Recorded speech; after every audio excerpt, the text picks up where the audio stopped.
this is Canberra MRT station. This up in the north near to Sembawang. Of course, this is an area that has already been up and coming, because why? There's a lot of BTOs over here. So whenever you see that a location has a lot of BTOs, what's going to happen is that there's a lot of rejuvenation of this zone. And we love brand new township with BTOs upcoming. Why? Because they are a fresh reset to the whole area. Most of these properties are going to see more gains when they hit their MOP. The flats are new. They're going to exchange hands. There's going to be a lot of liquidity that will be coming out from these MOP properties. Now, I also talk about the fact that in Singapore, we're stable. Why? Because the bedrock of Singapore real estate compared to other countries is that we have the first foundation of BTO plus resale HDB. And this, if you look at the overall transactions, which is about 20,000 HDB resale transactions per annum. And when we look at that, there's also like a lot of grants that's being supported from government through the CPF housing grant scheme that's being injected into the system. Although not everybody take grant, but let's say just half of the HDB BTO buyers as well as the resale buyers took grant. If they averagely take about 50,000 grant, so about 80,000 or 100,000 grant, that is a free injection of liquidity into the housing system. And this amount is going to be re-released out to the owners who exited from the MOP property, because they technically do not have they don't have to return the CPF housing grant as long as they don't touch another BTO property. They can return the CPF to a private property, and this is going to be liquidity that will be flowing to some of the private properties in the same area or other areas, which is why we love new townships. So when you look at Canberra, there has been a sprout of a lot of properties over the years. Of course, the first few properties was Yishun Sapphire, Yishun Emerald, 8 courtyards, and then gradually there's like one Canberra. A lot of ECs has been sprouting over here. You have Park Canberra, Visionaire, Brownstone, Canberra Residence, Nautica. Of course, you have Water Gardens. Now, how do we analyze?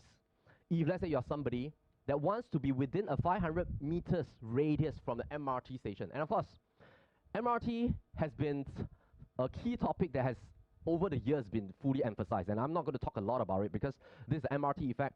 I think by and large, this is one thing that you must have when it comes to what we call the 10 punch points in our moat analysis. I'll talk about that later. But what's going to happen is that by 2030, almost every part of Singapore has MRT stations. So if your condo do not have like a walking distance within a 500 meters radius to the MRT, technically it's going to lose some of the key factors when it comes to ease of exit.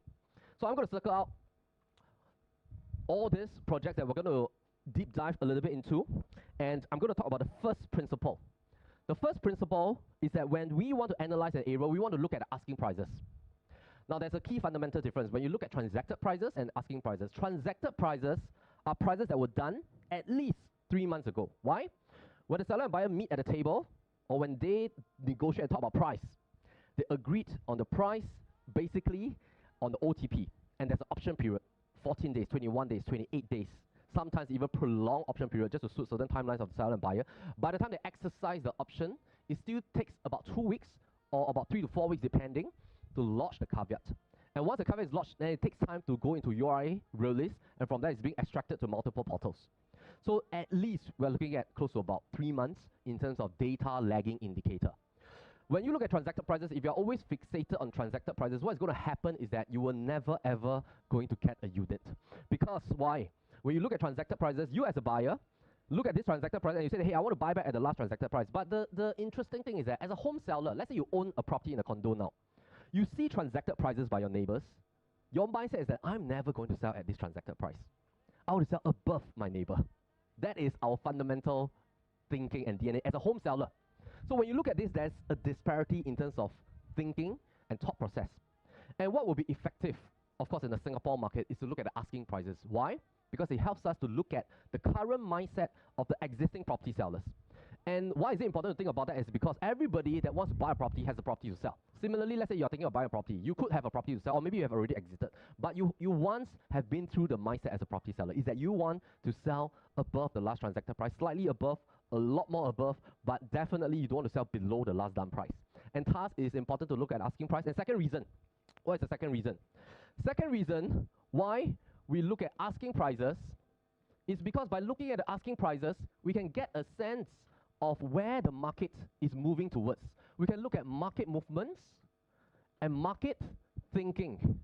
And this will then help us to analyze what is the trend and the season now.